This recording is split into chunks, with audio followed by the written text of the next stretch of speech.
Oui, donc je me suis installé avec ma compagne le 1er avril 2023, donc on est en GAEC à 50-50. Confédération paysanne.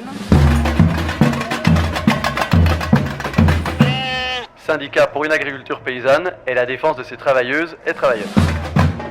Je m'appelle Mewen, j'ai 32 ans et je suis installé en vache laitière à Séglien avec 45 vaches laitières en système toute herbe et vélage groupé de printemps. J'étais ostréiculteur et je faisais des convoyages de bateaux. Et on en est venu à se poser des questions parce qu'on était tous les deux salariés avec des salaires corrects mais pas non plus mirobolants. Et le jour où on a voulu acheter une maison, en fait on s'est rendu compte qu'une maison coûtait beaucoup trop cher pour nous sur la côte. Partir dans les terres, c'était une solution, mais pour faire quoi? Sachant que je n'ai jamais travaillé ailleurs que les pieds dans l'eau ou sur l'eau. Et de là, on a découvert le système herbagé et le vélage groupé de printemps avec le réseau CIVAM. Et du coup, je suis rentré en formation pendant 1 an à la SIAP, juste à la sortie de mon BPEA. Nous nous sommes installés 3 mois après la fin de la SIAP. Après, nous avions déjà entamé toutes les démarches administratives pendant la SIAP et j'ai pu du coup rencontrer différents agriculteurs qui m'ont aidé à mon installation.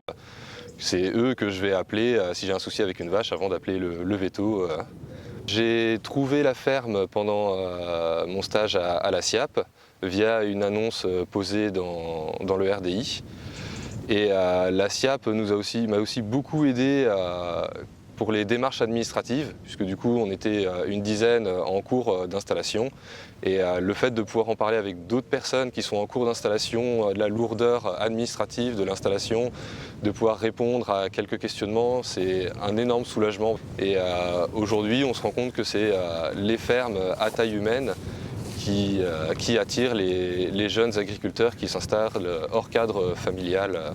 On est sur 55 hectares et ça nous permet d'avoir 45 vaches laitières en autonomie complète, sans achat d'aliments ni concentré pour nourrir l'intégralité du troupeau. Aujourd'hui, nous avons très peu de matériel à nous. Tout le matériel de fauche, endaineur, pressage, travail du sol appartient soit à l'ACUMA, soit en copropriété avec 2 autres éleveurs à côté de chez nous en bio. Aujourd'hui, il y a 4 abattoirs qui ont fermé dans le Grand Ouest. Alors nous, on a la chance d'être à proximité de l'abattoir coopératif de Rostronin. Il faut militer pour sauver ces abattoirs de proximité qui nous permettent de garder vraiment un lien avec l'animal jusqu'au bout. Quand nous nous sommes installés, la ferme était chez Lactalis. Nous avons fait le choix éthique d'aller chez Biolais, puisque Biolais a des valeurs qui nous correspondent beaucoup plus, surtout sur la qualité de production du lait en système pâturant. Nous sommes adhérents au GAB, au CIVAM 56 et au CEDAPA des Côtes-d'Armor.